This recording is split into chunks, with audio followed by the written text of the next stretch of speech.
아멘. 네, 하나님께 영광의 박수 올려드리겠습니다. 우리 옆 사람과도 인사하시겠습니다. 반갑습니다. 축복합니다. 사랑합니다. 네, 오늘 찬양처럼 예수님께로 걸어가는 이 한 해 또 예배 되시기를 바랍니다. 오늘은 2022년 새해 세 번째 주일입니다. 우리 새해에는 어떤 모습으로 하나님의 은혜를 누려야 할지 한번 생각해 보려고 하는데요. 이 누가복음의 말씀으로 성장, 균형 있는 성장에 대하여 은혜를 나눠보려고 합니다. 요즘 부모님들, 우리 젊은 부모님들이 아이들을 키울 때 좀 어릴 때부터 지적인 성장에 유독 신경을 더 많이 쓰는 것 같습니다. 예전에는 우리 아이들 키울 때 그냥 마냥 뛰어놀게 했는데 요즘에는 이제 조기 교육을 많이 시키죠. 그래서 태교부터 영어 교육을 시키고 또 조기 교육을 얼마나 빨리 시작했느냐에 따라서 어느 대학 가는지 결정된다 이렇게 말할 정도로 이제 과열되어 있다라는 것을 우리가 볼 수 있습니다. 근데 이제 누가 봐도 이제 조기 교육이 과열되어 있구나 이제 하는 사람들조차도 이미 그걸 알지만 어쩔 수 없이 하는 거죠. 왜냐하면 현실이 남들이 다 하기 때문에 이제 그 흐름을 따라가지 않으면 도태될 것 같고 뒤처질 것 같은 그런 불안한 마음 때문에 그러고 있는 것 같은데요. 제가 동영상 하나 준비해 왔습니다. 한번 보시죠. 세계 19단 19일 19, 19이 38, 19사 57, 19사 76, 19오 95, 19육 84, 19칠 183, 19팔 152, 19구 171, 19십 190, 1911 209, 1912 228, 1913 247, 1914 266, 1915 285, 1916 304, 1917 313, 1918 382, 1919 362. 네, 요즘 아이들 이렇게 19단을 외운대요. 대단하죠. 지금 저는 보기만 해도 어지러운데 이게 지금 19단만 보여드린 거예요. 1단부터 19단까지 있습니다. 우리 2단도 29, 18로 끝나지 않고 20은 20, 21은 22, 22는 20 이렇게 이제 길죠. 이렇게 19단을 외운다고 하니까 저는 초등학교 다닐 때 구구단도 못 외워가지고 남아서 공부하고 그랬는데 요즘 아이들은 참 19단도 외워야 되죠. 초등학교 들어가기 전에 한글도 떼야죠. 영어 공부도 해야죠. 그러니까 이제 그런 걸 보면 너무 지적인 어떤 지력에 치중하고 있는 것이 아닌가라는 생각을 많이 하게 됩니다. 그러다 보면 아무래도 신체적인 발달에는 좀 소홀할 수밖에 없죠. 왜냐하면 시간이 한정돼 있는데 아무래도 앉아서 공부하는 것에 더 투자를 하다 보면 그러다 보면 체력이 약해질 수밖에 없죠. 그러니까 우리가 보기에 요즘 아이들은 우리가 어렸을 때보다 체력이 약하다라는 생각을 하게 됩니다. 그렇죠? 요즘 아이들은 약해 그런 말을 다들 하죠. 그러니까 우리가 아이들을 양육할 때 지력 못지않게 이렇게 중요한 것이 체력입니다. 지적인 성장뿐만 아니라 신체적인 성장도 관심을 가지고 시켜야 하는데요.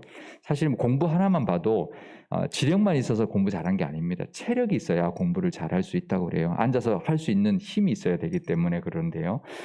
저희 집 아이들을 다 미국에서 이제 낳고 키웠는데 이제 그때 이제 마침 강영우 박사님이라고 지금은 고인이 되셨는데요. 한국 기독교인인데 한국 최초 맹인 박사시죠. 그분의 간증을 들을 기회가 있었습니다. 근데 그분이 유학 가서 이제 미국에 살고 계셨기 때문에 저희가 출석하던 교회에 오셔서 간증 집회를 해주셨는데 이분이 이제 기독교인이고 또 맹인으로 또 공부하고 어렵게 공부하고 결혼도 하고 또 유학도 가고 또 박사학위를 받는 과정 또 아이들 키우는 그런 과정에 하나님의 은혜에 대한 그런 간증이 참 도전이 많이 되는 그런 분이었습니다. 그래서 간증책이 참 많이 출간이 되었는데요. 근데 사실 이분이 박사니까 전공이 있겠죠. 전공이 교육학입니다. 사실 이분이 교육학을 전공했다는 건 별로 이렇게 많이 알지 못하는 것 같은데요. 이분이 이제 저술한 이제 출간한 책 중에 유일하게 교육학에 관련된 책이 하나 있습니다. 아주 얇은 소책자인데요.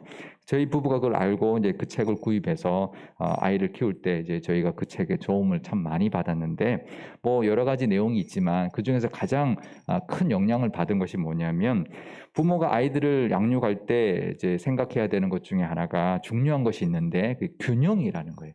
균형이 있는 성장을 부모가 아이들한테 해주어야 된다라는 것이죠. 그 책에 보면 아이들은 지력과 또 체력 그리고 심력을 균형 있게 자라갈 수 있게 도와줘야 한다라고 말하고 있습니다. 지력도 알겠고 체력도 알겠는데 심력이 뭘까요? 마음심자를 쓰는데요. 그러니까 마음의 힘이죠. 그러니까 의지력이 있어야 된다라는 겁니다. 그러니까 심력이 없으면 무엇을 하다가도 끝까지 잘 못한다라는 거예요. 그러니까 아무리 똑똑해도 또 체력이 있어도 하기 싫으면 끝까지 잘 못하는 것이죠. 그러니까 지력도 있고 체력이 있어도 심력이 없으면 뭐 공부 하나를 봐도 잘 못한다라는 거예요. 끝까지 못하니까. 근데 뭐 공부만 그렇겠습니까? 뭘 하든지 간에 하고 싶고 열심히 하려고 하는 그 마음의 의지가 있어야 되는데 그 힘이 있어야 된다라는 것이죠. 그러니 이 지력과 체력과 심력의 균형 있는 성장이 필요하다라는 것입니다. 그러니까 올 한 해 우리가 자녀들을 위하여 또 손주들을 위하여 우리 기도하실 텐데 이렇게 기도할 수 있기를 바랍니다. 지력도 잘 자라고 체력도 잘 자라가며 또 심력도 잘 자랄 수 있게 그렇게 기도하실 수 있기를 바랍니다. 오늘 본문을 보면 예수님의 어린 시절의 모습을 이제 묘사해 주고 있는데요. 누가복음에만 유일하게 이렇게 예수님의 어린 시절의 모습을 기록해 주고 있습니다. 누가복음 2장 40절 말씀입니다. 아기가 자라며 강하여지고 지혜가 충만하며 하나님의 은혜가 그의 위에 있더라. 아멘. 예수님의 아기 때 모습을 보면 아이가 자라며 강하여졌다라고 말을 합니다. 이게 이제 체력적인 성장을 말하죠. 신체적인 성장을 말하는 것이고요. 지혜가 충만해졌다라는 것은 지적인 성장을 말할 것입니다. 그리고 하나님의 은혜가 그 위에 있었다라는 것은 영적인 성장을 말할 것입니다. 그러니까 예수님의 그 아기 때 모습을 보면 균형 있게 성장했다라는 것을 우리가 볼 수 있는 것이죠. 그러니까 신체적인, 육체적인 성장과 지적인 성장, 영적인 성장이 아주 완벽한 균형을 가지고 자라셨다라는 것을 우리가 볼 수가 있습니다. 그런데 여기서 아기 예수님의 모습을 통해서 우리가 얻을 수 있는 깨달음이 더 있는데요. 그것은 예수님이 이제 키가 자라면 신체적으로도 키가 자라가면서 또 강해져 갔다라고 말하고 있습니다. 그러니까 신체적인, 육체적인 성장에도 균형이 있었다라는 거죠. 그러니까 키만 커도 안 되죠. 근데 건강해야죠. 요즘 우리 부모들 보면 키에만 되게 집중하는 것 같아요. 우리 애가 키가 컸으면 좋겠다. 이렇게 생각을 많이 하는데요. 물론 키도 커야 하지만 튼튼해야 합니다. 우리가 그래서 우리 기도할 때 우리 아이들 키도 크게 해주시고 또 몸도 건강하게 강하게 해달라는 그런 기도를 할 수 있어야 할 것입니다. 또 하나가 더 있는데요. 우리가 지혜와 지식을 같은 것이라고 착각할 때가 있습니다. 우리가 공부할 때 보면 좀 지식적인 것에 좀 한정되어 있는 경우가 많이 있습니다. 지혜 있는 아이가 되어야 합니다. 지식이 많은 아이보다는 지혜 있는 아이가 되어야 합니다. 그러기 위해서는 다양한 경험과 다양한 생각을 많이 할 수 있도록 기회를 주어야 하는데요. 그럴 때 지혜가 충만하고 창의력 있는 아이가 될 수 있을 것입니다. 특히 요즘 시대는 지식은 얼마든지 쉽게 구할 수 있고 얻을 수 있기 때문에 지식보다는 지혜가 더 필요한 시대가 되어가고 있기 때문이죠. 그리고 이 체력과 지력도요. 하나님의 은혜가 있어야 가능하다라는 것을 우리가 볼 수 있습니다. 그러니까 우리의 노력만으로 되는 게 아니라는 거죠. 우리가 열심히 운동학원 보내고 또 무슨 뭐 영어학원, 수학학원 보내면 지력과 체력이 늘어나는 게 아니라는 거죠. 하나님의 은혜가 있어야 지력도 체력도 이렇게 잘 자랄 수 있다라는 것입니다. 그러니 그것을 위해서 하나님께 은혜를 구할 수 있어야 합니다. 그렇기 때문에 더욱 하나님의 은혜가 그 아이들 위에 항상 있는 그런 영적인 성장이 필요한 것입니다. 영적으로 균형 있게 성장하는 아이가 되도록 관심을 가지고 또 양육하고 또 그렇게 하나님께 기도할 수 있기를 바랍니다. 그런데 오늘 본문 2장 누가복음 2장 40절과 52절 사이에 이제 아기 때 모습 또 이제 12살 어린 예수님의 모습, 그 사이에 한 사건이 기록되어 있습니다. 이런 구조를 샌드위치 구조라고 합니다. 그러니까 아기 때 성장의 모습과 12살의 성장의 모습을 소개하고 있는 그 두 구절 사이에 예수님이 부모님과 함께 예루살렘에 갔다가 그 부모가 그 예수님을 잃어버리는 한 사건이 기록되어 있는데요. 그러니까 샌드위치처럼 생겼죠. 유월절을 예루살렘에서 보내고 고향 나사렛으로 돌아가던 길에 한참 가다가 예수님이 없는 것을 요셉과 마리아가 알게 되었습니다. 그래서 다시 예루살렘으로 갔더니 예수님이 성전에 계셨고 거기서 랍비들과 이야기를 나누는 것을 발견하게 되었습니다. 그래서 마리아가 예수님께 이렇게 말을 하죠.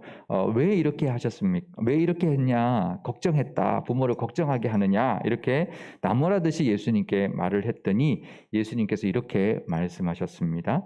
어찌 나를 찾으셨습니까? 제가 제 아버지 집에 있어야 될 줄 몰랐습니까? 이렇게 말을 했다라는 것이죠.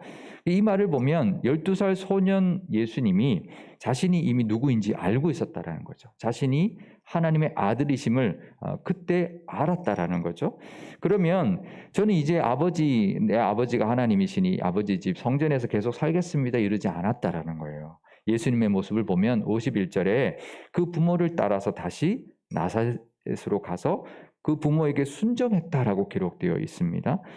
누가복음 2장 51절입니다. 예수께서 함께 내려가사 나사렛에 이르러 순종하여 받드시더라. 그러니까 12살에 그런 사건이 있었는데 예수님이 공생에 시작한 것이 30세라고 누가복음에 나오는데요. 누가복음 3장 23절 말씀입니다.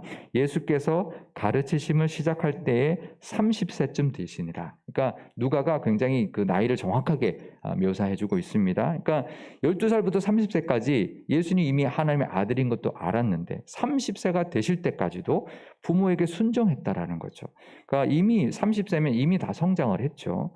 예수님은 그때까지도 부모에게 순종했고 또 하나님께 순종해서 공생애 그 때가 될 때까지 기다리셨다라는 것입니다. 예수님은 공생애를 섣불리 시작하지 않으셨다라는 것이죠.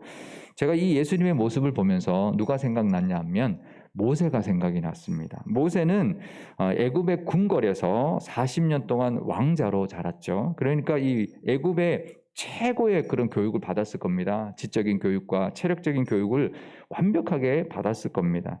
그런데 이 지력과 체력은 갖춰졌지만 영적인 영역이 갖춰지지 않았습니다. 아직 준비가 되지 않았습니다. 그런데 어느 날 애굽 사람이 자신의 동족이었던 히브리 사람을 때리는 것을 보고는 격분해서 그 애굽 사람을 죽여버리죠. 아직 때가 되지 않았는데 하나님의 부르심도 있지 않고 인도하심이 아직 임하지도 않았는데 모세 스스로가 자기가 뭔가 할 수 있을 것 같았던 것이죠. 그래서 그런 미숙함을 보이는 모습을 이 모세가 보여주었습니다. 결국 이 모세는 영적인 성장을 완성하기 위해서 40년을 더 광야에서 기다리고 또 훈련받아야 했던 것이죠. 하지만 예수님은 하나님의 아들이심을 어릴 때부터 알았지만 그 육신의 부모에게 순종했고 하나님께도 순종한 겸손한 모습을 보였습니다. 그래서 그 겸손으로 인하여 예수님은 균형 있는 성장을 계속해 가셨다라는 것이죠. 그래서 성장에는 겸손이 필요합니다. 그러니까 누구에게 배울 수 있는 자세가 필요한 거죠. 그러니까 우리 아이들이 그냥 잘 배우게 해달라, 잘 교육받고 잘 자라게 해달라고 할 때 겸손함으로 균형 있는 성장을 하게 해달라. 조금만 잘하면 이게 안 배우려고 하고 그렇거든요. 우리가 언제 우리 운전을 배우고 운전면을 따고 언제 사고가 제일 잘 나나요? 내가 이제 조금 할 줄 알아. 그럴 때 이제 살짝 운전에 교만이 들어올 때 그때 사고가 나죠. 절대 베테랑 운전자들은 그렇게 이제 자기 마음대로 잘 운전하지 않죠. 그러니까 우리가 겸손해야 배울 수 있는 것입니다. 그러니까 우리 아이들에게 겸손하게 늘 균형 있는 성장을 할 수 있도록 그렇게 기도할 수 있기를 바랍니다. 그런데요, 그렇다면 우리 자신을 위해서도 그렇게 기도할 수 있어야 합니다. 우리가 이제는 나이가 들었으니까 우리는 안 배워도 된다 생각할 수 있습니다. 하지만 우리도 겸손한 마음으로 늘 성장해 가야 합니다. 나이가 들면 그게 제일 어렵죠. 누구에게 잘 배우고 싶어 하지 않습니다. 안 배우려고 합니다. 이미 다 안다고 생각하죠. 하지만 배움에는 끝이 없습니다. 끊임없이 우리는 성장해야 합니다. 예수님이 그랬다면 우리도 마땅히 그래야 할 것입니다. 올 한 해 성장하시는 은혜가 있으시기를 바랍니다. 균형 있는 성장을 위하여 나를 위해서도 기도하시기를 바랍니다.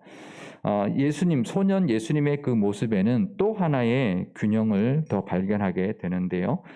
누가복음 2장 52절 말씀입니다. 예수는 지혜와 키가 자라가며 하나님과 사람에게 더욱 사랑스러워 가시더라. 아멘. 그러니까 지혜와 키가 자라갔다고 하니까 지력과 체력이 균형 있게 성장했다라는 것을 보여주는 것이고요. 또 하나님과 사람에게 더욱 사랑스러워 가셨다. 이렇게 되어 있습니다. 이것은 하나님에게도 사랑받고 사람에게도 사랑받았구나 이렇게 우리가 이해할 수 있는데, 사랑스러워 갔다라고 하는 그 원어가 카리티라는 단어를 씁니다. 이게 앞절 우리 40절에 하나님의 은혜가 그 위에 있었다라고 할 때 그 은혜로 번역한 카리스와 같은 단어입니다. 그러니까 이게 그냥 사랑스러워 간 게 아니라 그 은혜가 계속 있었다, 계속 자라갔다라는 뜻입니다. 그러니까 하나님과 사람에게 사랑스러워 갔다라는 이 구절을 원어적으로 번역을 하면 하나님과 사람 앞에서 그 은혜가 계속 자라갔다라는 그런 의미인 것이죠. 그러니까 영적인 성장을 계속 해갔다라는 것을 말하는 것이고, 영적인 성장에도 균형이 있었다라는 것을 보여주는 것입니다. 그러니까 하나님과의 관계뿐만 아니라 사람과의 관계에서도 균형 있는 영적인 성장을 해갔다라는 것이죠. 그러니까 올해는 우리 이 예수님의 모습처럼 우리도 영적으로도 균형 있게 잘 성장하시기를 바라고, 또 예수님의 그 가르치심대로 하나님을 사랑하고 이웃도 사랑하는 그런 균형 있는 신앙의 모습으로 또 한층 더 성장하시는 한 해가 되시기를 바랍니다. 2022년 새해가 되었으니까 새해를 위한 기도 제목들이 있으실 겁니다. 우리 기도 제목 카드 나눠드렸는데요. 꼼꼼히 쓰셔서 저희들에게 주시면 교육자들이 1년 동안 열심히 같이 기도할 것입니다. 그러면 더 하나님께 많은 응답을 받게 될 텐데요. 거기에 분명히 성장을 위한 기도가 분명히 있을 겁니다. 우리 자녀들, 우리 자손들을 위한 성장, 아이들이 잘 자라게 해달라, 성장의 기도가 있을 텐데, 그럴 때 이게 균형 있는 성장을 위해서 기도하실 수 있기를 바랍니다. 그리고 우리 자녀들, 자손들뿐만 아니라 나를 위한 성장의 기도도 할 수 있기를 바랍니다. 그래서 균형 있는 성장, 우리도 균형 있는 성장을 하게 해달라, 그렇게 소망하실 수 있기를 바랍니다. 우리도 올 한 해 건강해야 할 것입니다. 육적인 건강뿐만 아니라 또 지적인 건강, 정신적인 건강, 영적인 건강, 또 육적인 성장과 또 우리 건강하는 그런 성장을 말하는 거고요. 또 지적인 성장, 또 영적인 성장도 있으시기를 바랍니다. 또 교회를 위해서 기도하실 때도 우리 교회가 성장하기를 위해서 또 기도해 주시기를 바랍니다. 균형 있게 성장하는 한 해가 우리가 되도록 우리 자신과 자녀들과 우리 교회를 위해서 그렇게 기도해 주시기를 바랍니다. 그동안 코로나 때문에 위축되어 있던 우리 교회가 다시 회복을 위해서 노력하고 있는데요. 안전하게 잘 회복되도록 기도해 주시기를 바랍니다. 예배도 다 회복되고 우리 교우들과의 그런 교제도 잘 회복될 수 있도록, 그리고 성장도 외적인 성장, 우리가 수적으로나 아니면 영향력인 그런 넓혀가는 외적인 성장도 이루도록, 또 내적인 성장, 지적으로 또 더욱 영적으로 깊어지는 그런 성장이 있도록 기도해 주시고, 또 우리 올 한 해 믿음의 깊이를 더 해가는, 그래서 믿음의 성장이 있는 교회가 되도록 기도해 주시기를 바랍니다. 이제 2주 전에 우리 신년 특별 새벽 기도를 했습니다. 그 이후에 새벽 기도에 이제 나오시는 성도님들이 좀 늘었어요. 그리고 우리가 유튜브 영상도 우리가 카카오 플러스로 이렇게 매일 보내드리는데, 그 영상에 참여하시는 분들도 더 늘었어요. 그러니까 우리가 말씀에 대한 그런 사모함이 더 이제 늘어나고 있는데, 또 말씀으로 인한 성장이 있으시기를 바라고요. 또 지난 금요일 저녁에 우리 금요 기도를 다시 시작했습니다. 많은 성도님들이 오셨는데요. 그러니까 우리 교회가 이런 말씀의 은혜로 더욱 성장하는 교회, 또 뜨겁게 기도함으로 더욱 성장하는 교회가 되어서 말씀과 기도의 균형이 있는 그런 성장을 하는 우리 교회가 될 수 있도록 기도해 주시고 함께 참여해 주시기를 바랍니다. 올해는 이 코로나의 위기를 우리가 딛고 일어나서 성장하는 새해가 되시기를 바랍니다. 하시는 모든 일도 더욱 번창하시고 믿음도 더욱 성장하는 균형 있는 성장과 발전이 있는 그런 가득한 그런 상일교회와 상일교회 모든 성도님들 다 되실 수 있기를 주님의 이름으로 축원드립니다. 기도하시겠습니다. 우리가 늘 성장하기를 원하시는 하나님 아버지, 2022년 새해에 기도 제목이 있고 소망하는 것이 있습니다. 기도하는 것마다 다 들어주시고 응답하여 주옵소서. 그 기도 제목에 늘 성장을 위한 기도가 있기를 원합니다. 먼저 우리 아이들이 잘 자라도록 은혜를 주옵소서. 키가 자라고 강하여지며 늘 지혜가 충만하게 하시고 하나님의 은혜가 늘 그 위에 있게 하옵소서. 늘 체력과 지력과 영역이 균형 있게 성장하게 하옵소서. 우리들도 이미 다 컸다 여기지 아니하고 날마다 성장하는 한 해가 되게 하옵소서. 육체적으로도 더욱 건강하게 하시며 지적으로도 더욱 성장하게 하시고 무엇보다 영적인 성장이 있게 하여 주옵소서. 그래서 하나님을 사랑하고 이웃을 사랑하는 신앙의 균형이 있게 하시고 말씀과 기도의 균형 있는 영성도 충만케 허락하여 주옵소서. 우리 교회를 위해서도 기도합니다. 올 한 해 외적인 성장도 있게 하시고 지적인 성장도 있게 하시며 영적으로도 한층 더 성장하는 교회가 되게 하옵소서. 그래서 하나님의 은혜가 늘 충만하게 하시고 하나님과 사람들에게 더욱 친송받고 사랑받는 교회 삼아 주옵소서. 우리 구주 예수님의 이름으로 기도드리옵나이다. 아멘.